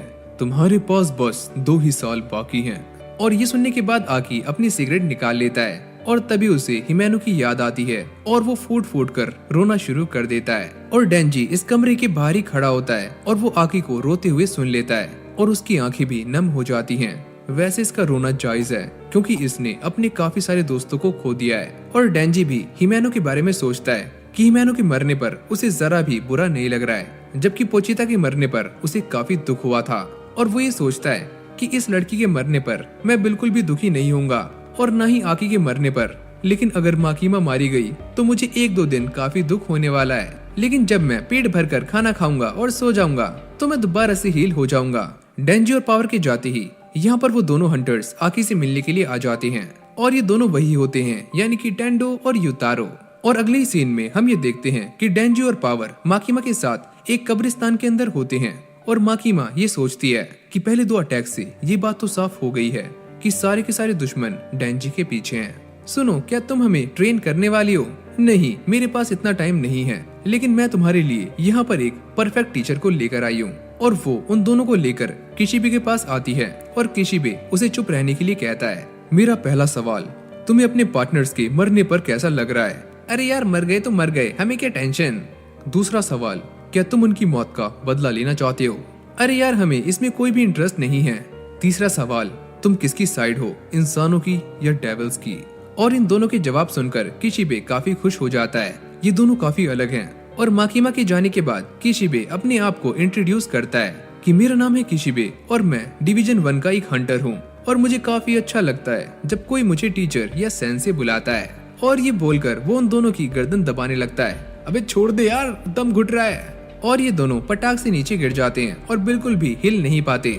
और किशिबे इन दोनों को थोड़ा सा ब्लड पिला देता है और ये दोनों दोबारा से हील हो जाते हैं। माकीमा के कहने पर मैं तुम दोनों को ट्रेन कर रहा हूँ और मैं नहीं जानता क्यों, पर गन डेविल तुम्हारे हार्ट के पीछे पड़ा हुआ है और वो नहीं चाहती कि डेंजी मारा जाए क्योंकि तुम काफी कमजोर हो। और ये सारी बातें वो दोनों काफी गौर से सुन रहे होते हैं। और काफी ज्यादा चढ़ाने के बाद किशिबे ये बोलता है कि जब तक तुम दोनों मुझे मारने के काबिल नहीं बन जाते, मैं तुम दोनों को ऐसे ही मारता रहूंगा। पावर कहती है कि मुझे ऐसा लगता है कि ये सटी आ गया है और किशिबे उन्हें मारने के लिए उनकी तरफ बढ़ता है। और तभी पावर अपने ब्लड से एक हथौड़ा बनाकर डेंजी को देती है और जैसे ही डेंजी उस पर अटैक करने के लिए आगे जाता है तो किशिबे उसे काफी बुरी तरह से घायल कर देता है। और फिर पावर भी उसके ऊपर अटैक करती है, पर किशिबे उसे भी घायल कर देता है। इंसानों को मारो तो वो मर जाते हैं, लेकिन डेविल्स को मारने में काफी मजा आ रहा है। तुम दोनों तो अमर हो। और अस्पताल के अंदर आकी अपने फॉक्स डेविल को बुलाने की कोशिश करता है, पर वो नहीं आता। और ये दोनों उसका मजाक बनाना शुरू कर देते हैं कि वो तुमसे नाराज है, इसलिए वो यहाँ पर नहीं आएगा। और इससे एक बात तो साफ हो जाती है कि आकी के पास अब पावर्स नहीं है और ये दोनों इसीलिए यहाँ पर आए हैं ताकि वो आकी की देखभाल कर सकें। और आकी को अब रिटायर हो जाना चाहिए। जिन डेविल्स ने मेरी फैमिली और मेरे पार्टनर्स को मारा है वो आज भी जिंदा हैं, तो मैं इस जॉब को कैसे छोड़ सकता हूँ। और ये दोनों जाते हुए बड़बड़ा रहे होते हैं। हमने सुना था कि स्पेशल डिवीजन में काम करने वाले लोग पागल होते हैं और ये तो सच है। और यहाँ पर किशिबे ने इन दोनों को मार मार कर इनकी हालत खस्ता कर दी होती है। अब मैं घर जा रहा हूँ सोने के लिए और मैं कल सुबह तुम्हारे घर आऊंगा। और उसके जाते ही डेंजी नीचे गिर जाता है और बच्चों की तरह चिल्लाना शुरू कर देता है। और ये देखकर पावर उसके मुंह पर मुक्के बरसाना शुरू कर देती है। और कुछ देर के बाद डेंजी होश में आ जाता है। मुझे ये बताओ कि आज मैं कितनी बार मरा? मुझे ऐसा लगता है कि 20 से 30 बार, मुझे याद नहीं है। और फिर ये दोनों घर जाने लगते हैं और पावर यहाँ से भागने का प्लान बना रही होती है। पर डेंजी कहता है अगर हम यहाँ से भागे तो पब्लिक सेफ्टी हंटर्स हमें ढूंढकर हमें जान से मार देंगे। सुनो, मेरे पास एक आइडिया है। वो बुढ़ा काफी शराब पीता है तो उसका दिमाग सटक गया है और हम उसे आराम से हरा सकते हैं। उसकी तो उस बुढ़े को मैं बहुत मारूंगा। और अगली सुबह ये दोनों स्पेक्स लगा लेते हैं ताकि ये दोनों दिखने में स्मार्ट लगे और किशिबे का वेट करने लगते हैं। और जैसे ही वो इनके दरवाजे पर आता है तो पावर अपने ब्लड से एक भाला बनाती है और उसे गेट के आर पार कर देती है, पर किशिबे इससे बच जाता है और वो प्लान बी का इस्तेमाल करते हैं और ऊपर से काफी सारे भाले किशिबे के ऊपर अटैक करते हैं, पर वो इनसे भी बच जाता है। और पीछे से डेंजी उसके ऊपर एक कुल्हाड़ी से अटैक करता है, पर किशिबे उसके मुंह पर एक जोरदार लात मारता है और डेंजी नीचे गिर जाता है। मैं तुमसे काफी इम्प्रेस हुआ, चलो इस बार तुमने दिमाग तो लगाया। और ये बोलकर वो यहाँ से जाने लगता है। डेंजी कहता है कि सुनो पावर, मुझे ऐसा लगता है कि आज की हमारी ट्रेनिंग खत्म हुई। लेकिन तभी पटाख से एक खंजर आकर उसके दिमाग में लगता है। हाँ भाई छोटू, कैसा लगा? और दूसरी तरफ ये दोनों आकी को लेकर एक स्पेशल फैसिलिटी के अंदर आ जाते हैं। सुनो आकी, दोबारा काम पर जाने का मतलब है मौत को दावत देना। और फिर ये सारे एक जेल में आ जाते हैं और पब्लिक सेफ्टी हंटर्स ने जितने भी डेविल्स को जिंदा पकड़ा होता है वो सारे के सारे यही होते हैं।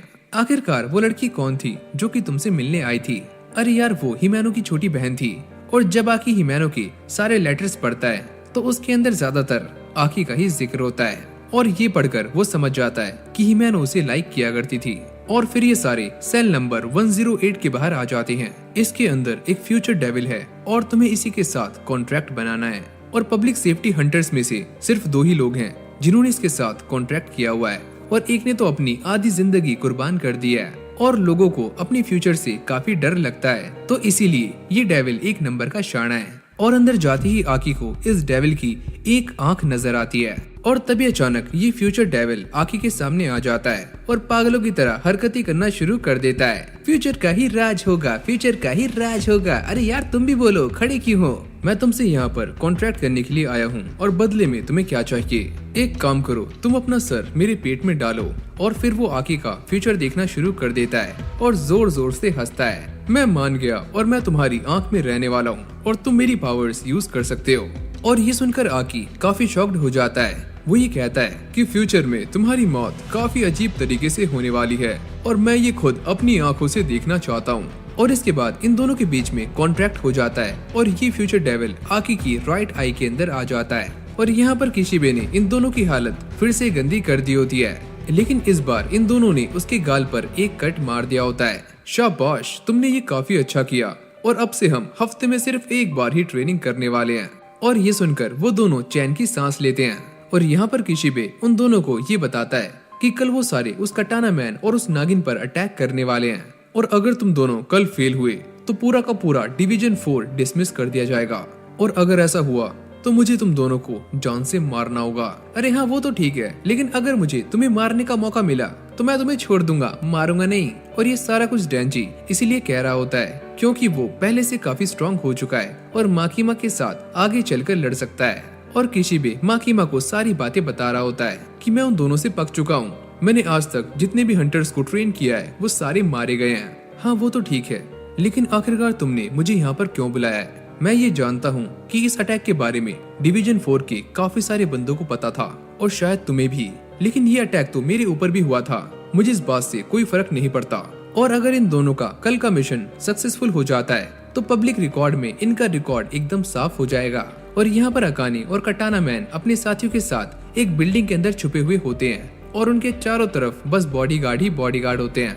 अकाने कहती है कि जब तक माकीमा जिंदा है तो जापान में हमारे लिए कोई भी जगह सेफ नहीं है।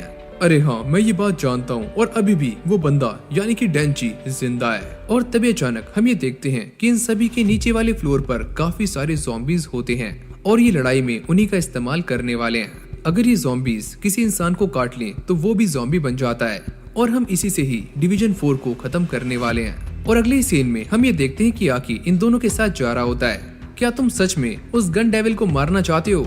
वो काफी स्ट्रॉन्ग है और उसने पूरी दुनिया में काफी सारे लोगों को मौत के घाट उतारा है और ये दोनों भी उस गन डेविल को मारने के लिए ही हंटर बने थे, लेकिन इन दोनों की भी उससे फटती है। और आकी को हेडक्वार्टर छोड़ने के बाद युतारो उसे एक ड्रिंक देता है, अपना ख्याल रखना। और फिर हम माकीमा को देखते हैं जो कि याकुजा गैंग के करंट बॉस से बातें कर रही होती है और वो ये कहता है कि डिवीजन 4 पर जो भी अटैक्स हुए थे वो मेरे कहने से नहीं हुए थे। इस सभी के पीछे एक लड़की है और उसका नाम है अकाने। क्या तुम मुझे बता सकते हो कि आखिरकार इन्होंने कैसी डील करी थी? इन सभी लोगों ने गन डेविल को 20,000 येन दिए थे बंदूकों के बदले। माकीमा कहती है कि चलो एक काम करो, जिन लोगों ने भी गन डेविल के साथ कॉन्ट्रैक्ट किया है उन सभी का नाम मुझे इस पर्चे पर लिखकर दे दो। नहीं, मैं ऐसा नहीं कर सकता। अगर ऐसा हुआ तो बाकी गैंग वाले मेरी गैंग बजा देंगे। माकीमा उसके सामने एक बैग निकालती है और इस बंदे को ऐसा लगता है कि इसके अंदर रिश्वत है। इस बैग के अंदर यहाँ पर खड़े सारे बंदों का कोई न कोई कीमती सामान है और जैसे ही बॉस इसे खोलकर देखता है तो इसके अंदर काफी सारी आंखें होती हैं। ये सारी आंखें यहाँ पर खड़े हुए सभी लोगों की बीवी और बच्चों की हैं। और ये देखकर एक बंदा माकीमा के ऊपर अटैक करने ही वाला होता है, लेकिन वो उसे घूरकर देखती है और उसे कुछ हो जाता है और उसकी नाक में से खून निकलना शुरू हो जाता है और इस बंदे की यहीं पर मौत हो जाती है। और दूसरी तरफ पुलिस और स्पेशल डिवीजन 4 उस पूरी की पूरी बिल्डिंग को घेर लेते हैं जिसके अंदर कटाना मैन होता है और ये दोनों भी सभी को मारने के लिए और डेंजी का दिल चुराने के लिए एकदम तैयार होते हैं। आकी पूछता है क्या प्लान है? कोई प्लान नहीं है, पूरा का पूरा स्पेशल डिवीजन अंदर जाने वाला है। और जब ये सारे अंदर जा रहे होते हैं किशिबे पुलिस वालों को सारा कुछ समझा देता है। अगर कोई भी हंटर बाहर आया तो वो शहर को काफी नुकसान पहुंचा सकता है, तो तुम पहले ही इसके बारे में जान लो। और यहाँ पर किशिबे उन्हें शार्क फिन के बारे में बताता है जिसकी बॉडी एक शार्क की तरह है और वो किसी भी ऑब्जेक्ट में ऐसे तैर सकता है जैसे कि वो पानी हो और यहाँ तक कि वो अपने सर को भी एक शार्क की तरह ट्रांसफॉर्म कर सकता है। और ये अपने सामने ज़ॉम्बीज को देखकर उन्हें खाने के लिए एक्साइटेड हो जाता है और जैसे ही ये एक हुडी पहने हुए बंदे को खाने की ट्राई करता है वो उसे एक जोरदार लात मारता है। अरे यार सॉरी, मैंने तुम्हें गलती से ज़ॉम्बी समझ लिया। और ये बंदा है वायलेंस फिend जिसका नाम है गलगली। और किशिबे ये कहता है कि ये वाला फिend अपने चेहरे पर एक गैस मास्क पहनता है और ये मास्क उतरना नहीं चाहिए। और जब गलगली अंदर ज़ॉम्बीज को मार रहा होता है तभी उसके सामने एक लड़की आती है और ये लड़की भी एक स्पाइडर डेविल है और इसका नाम है प्रिंसी। और ये भी एक एक करके सारे के सारे ज़ॉम्बीज को मौत की घाट उतारना शुरू कर देती है। और यहाँ पर एक ज़ॉम्बी का सर लुढ़कता हुआ किसी के पैरों के पास जाता है। अरे यार, इसने मेरा जूता खराब कर दिया। और फिर हम एक और डेविल को देखते हैं और ये है एंजल डेविल। और आकी भी अपनी तलवार निकालकर यहाँ पर ज़ॉम्बीज को काटना शुरू कर देता है। अरे सुनो, क्या तुम्हारे पास एक रुमाल है? और आकी उसे रुमाल ऑफर कर देता है और एंजल डेविल ये देखकर चौंक जाता है कि आकी उसके काफी पास है। और आकी ये बात जानता है कि जब तक वो उसके डायरेक्ट कांटेक्ट में नहीं आता तो उसे कुछ भी नहीं होगा। और तभी अचानक पीछे से गुंडा आकर आकी पर गोली चला देता है, पर एंजल डेविल उसे अपने पंखों से बचा लेता है और आकी इस बंदे का काम 25 कर देता है। और फिर ये तीनों उस कटाना मैन को ढूंढने के लिए निकल जाते हैं। और जैसे ही आकी ऊपर वाले फ्लोर पर जाता है तो यहाँ पर एक बुड्ढा उसके ऊपर शूट कर देता है, पर आकी इसे भी निपटा देता है। और उसके सामने एकदम से काफी सारे गुंडे आ जाते हैं और ये सारे आकी को मारने ही वाले होते हैं, लेकिन तभी अचानक उन सभी की नाक से खून निकलना शुरू हो जाता है और ये सारे यहीं पर मारे जाते हैं। और हम माकीमा को एक पहाड़ी पर देखते हैं, यानी कि याकुजा गैंग के बॉस ने उसे सारे नाम लिखकर दे दिए थे और माकीमा अपना काम कर रही होती है। और फाइनली आकी को अकाने मिल जाती है, तुम मेरे साथ चलो। लेकिन तभी अचानक अकाने अपने घोस्ट डेविल को बाहर निकालती है। एक काम करो, तुम इस बंदे को मार दो। लेकिन तभी अचानक वो ये नोटिस करती है कि उसकी नाक में से खून निकलना शुरू हो जाता है, जिसके बाद आकी एक एक करके घोस्ट डेविल के सारे हाथों को काटना शुरू कर देता है। और यहाँ पर वो फ्यूचर डेविल की पावर्स का इस्तेमाल कर रहा होता है, जिससे उसे पहले ही पता लग जाता है कि ये घोस्ट डेविल कहाँ पर अटैक करने वाला है। लेकिन इसके बावजूद भी वो आकी को गर्दन से उठा लेता है। सुनो, इसे गर्दन से मसलकर जान से मार दो। और ये घोस्ट डेविल ऐसा ही करता है। और फिर हमें एक फ्लैशबैक दिखाया जाता है जहाँ पर आकी हिमेनो के साथ होता है और वो ये कहता है कि तुम एक काफी बुरी इंसान हो। और यहाँ पर ये दोनों सिगरेट को लेकर ही बातें कर रहे होते हैं। और फिर हमारा सीन दोबारा से प्रेजेंट में आता है, जहाँ पर हम ये देखते हैं कि इस घोस्ट डेविल ने आकी को छोड़ दिया है और वो अपना हाथ आगे करता है जिसके अंदर एक सिगरेट रखी होती है। और जैसे ही आकी इसे उठाता है तो इसके ऊपर इजी रिवेंज लिखा होता है और आकी उसे मारने के लिए आगे बढ़ता है। और अकाने ये देखकर काफी शॉक्ड हो जाती है कि आखिरकार ये डेविल कुछ कर क्यों नहीं रहा है। लेकिन आकी को हिमेनो की ये बात याद होती है कि ये घोस्ट डेविल सिर्फ डर को ही सेंस करता है, इसीलिए आकी बिना डरे इसकी तरफ बढ़ रहा होता है। और तभी अचानक हम ये देखते हैं कि आकी इसके सर पर जाकर अपनी स्वॉर्ड से इसका सर उड़ा देता है। और अकाने अपनी स्नेक डेविल को बुलाने वाली होती है, लेकिन तभी बैनी उसकी गर्दन पर अपना राम पूरी रख देती है। एक काम करो बैनी, इसे मत मारो। और फिर अगली सीन में हम डेंजी और पावर को देखते हैं जो कि एक लिफ्ट के अंदर होते हैं और यहाँ पर पावर एक ज़ॉम्बी का हाथ खा रही होती है। अबे ओए ये तो क्या खा रही है? अरे यार मांस तो मांस है, चाहे वो इंसान का हो या फिर किसी ज़ॉम्बी का। और ये दोनों इसी बात को लेकर लड़ना शुरू कर देते हैं। मुझे ऐसा लगता है कि तुम कटाना मैन का मांस भी खा जाओगी। और तभी ये नोटिस करते हैं कि इनके सामने काफी सारे ज़ॉम्बीज खड़े होते हैं। सुनो पावर, इन सभी ने हमें अभी तक नोटिस नहीं किया है, तो कोई हरकत मत करना। अरे सुनो, मेरा नाम है पावर और मैं तुम सभी को लड़ने के लिए चैलेंज करती हूँ। और ये देखकर डेंजी यहाँ से खिसक लेता है। पावर एक एक करके सारे के सारे ज़ॉम्बीज को मार रही होती है और तभी अचानक उसके सामने एक काफी बड़ा ज़ॉम्बी आ जाता है और ये उसकी भी गर्दन उड़ा देती है। और अब डेंजी के सामने कटाना मैन और उसकी टीम खड़ी होती है और यहाँ पर डेंजी अपनी डोरी खींचने ही वाला होता है। अरे सुनो सुनो, हमें तुमसे कुछ बात करनी है। और कटाना मैन कहता है कि अगर तुम हमारी बात मान लो तो हम सारे सरेंडर करने के लिए तैयार हैं। और यहाँ पर कटाना मैन ये बताता है कि अकाने ने उसके दिल को कटाना डेविल के साथ बदल दिया था और वो अगर गलती से भी किसी ज़ॉम्बी को मार देता है तो उसे रातों को नींद नहीं आती। लेकिन डेंजी का दिल पूरी तरह से चेंज हो चुका है और वो किसी को भी मारने के बाद जरा से भी हिचकिचाहट नहीं रखता। एक काम करो, तुम मेरे हाथ मारे जाओ। लेकिन डेंजी मना कर देता है और ये बोलने के बाद वो अपनी डोरी खींच देता है और ये दोनों ही ट्रांसफॉर्म हो जाते हैं और पटाख से एक बिल्डिंग के ऊपर आकर गिरते हैं। और तभी कटाना मैन डेंजी की एक जोरदार लात मारता है और डेंजी उड़ता हुआ एक ट्रेन के ऊपर जाकर गिरता है। तुम पहले से काफी तेज हो चुके हो, लेकिन तुम किसके लिए लड़ रहे हो? मैं अपनी इस न्यू लाइफ के लिए। और ये बोलते ही इन दोनों में दोबारा से फाइट स्टार्ट हो जाती है और ये दोनों लड़ते लड़ते ट्रेन के अंदर आ जाते हैं और ट्रेन को भी इमरजेंसी ब्रेक लगाने पड़ते हैं और सारे के सारे पैसेंजर्स यहाँ से भागना शुरू कर देते हैं। और कटाना मैन डेंजी की एक जोरदार लात मारकर अपने अटैक वाले पोज में आ जाता है और डेंजी एक लड़की को बचाने के चक्कर में अपना एक हाथ गवा देता है। और फिर कटाना मैन दोबारा से अपना अटैक पोज लेता है और डेंजी का दूसरा हाथ भी जड़ से ही गायब कर देता है। तुम अब लड़ नहीं सकते, तो एक काम करो, मेरे दादा से माफी मांगो। तुम्हें किसने कहा? मैं अब भी लड़ सकता हूँ। और ये बोलते ही डेंजी उसकी तरफ अटैक करने के लिए आगे जाता है और कटाना मैन दोबारा से उसके ऊपर हमला कर देता है। तुम मेरे दादा से माफी मांग लो और मैं तुम्हें मुक्ति दे दूंगा। और तभी अचानक हम ये देखते हैं कि डेंजी के सर की चेन सो भी टूटकर नीचे गिर जाती है। देखा, तुम मारे गए। और कटाना मैन को ऐसा लग रहा होता है कि डेंजी मर चुका है। हेलो दोस्त, जरा ये देखो, तुमने मेरे सर पर ही निशाना लगाया था। थैंक्स यार ये करने के लिए। और तभी अचानक हम ये देखते हैं कि कटाना मैन के बीच में से दो टुकड़े हो जाते हैं और कटाना मैन ने सिर्फ डेंजी की चेन सो को ही काटा होता है, लेकिन डेंजी कटाना मैन को ही काट देता है और ये उसने अपने पैर में लगी हुई चेन सो से किया होता है। मुझे लगता है कि तुम्हारे दादा ने तुम्हें सिखाया नहीं कि एक शिकारी को अपने शिकार पर बिल्कुल भी भरोसा नहीं करना चाहिए। और जब कटाना मैन को होश आता है तो उसके दोनों हाथ बंधे हुए होते हैं। ये तो बिल्कुल मेरे ही जैसा है और जैसे ही मैंने इसके हाथ से कटाना निकाली, ये तो बिल्कुल मेरी तरह ही हो गया। और यहाँ पर डेंजी को इस बात का गुस्सा आ रहा होता है कि कटाना मैन ने हिमेनो को मार दिया और दुनिया से एक सुंदर लड़की गायब कर दी। तुम इस बारे में कुछ भी नहीं कर सकते, तुम पब्लिक सेफ्टी वालों के एक पालतू कुत्ते हो। और काफी देर सोचने के बाद डेंजी कहता है कि मैं एक टूर्नामेंट करूंगा और आकी भी यहाँ पर आ जाता है। क्या तुम भी मेरे टूर्नामेंट के अंदर पार्ट लेना चाहते हो? हम एक काम करेंगे, इस बंदे की टांगों के बीच में एक एक करके कसकर लात मारेंगे और देखते हैं किसकी लात से ये ज्यादा जोर से चिल्लाता है। और ये सुनने के बाद कटाना मैन की फटनी शुरू हो जाती है और आकी कहता है कि हमारा काम है इसे पकड़ना, ना कि इसे टॉर्चर करना।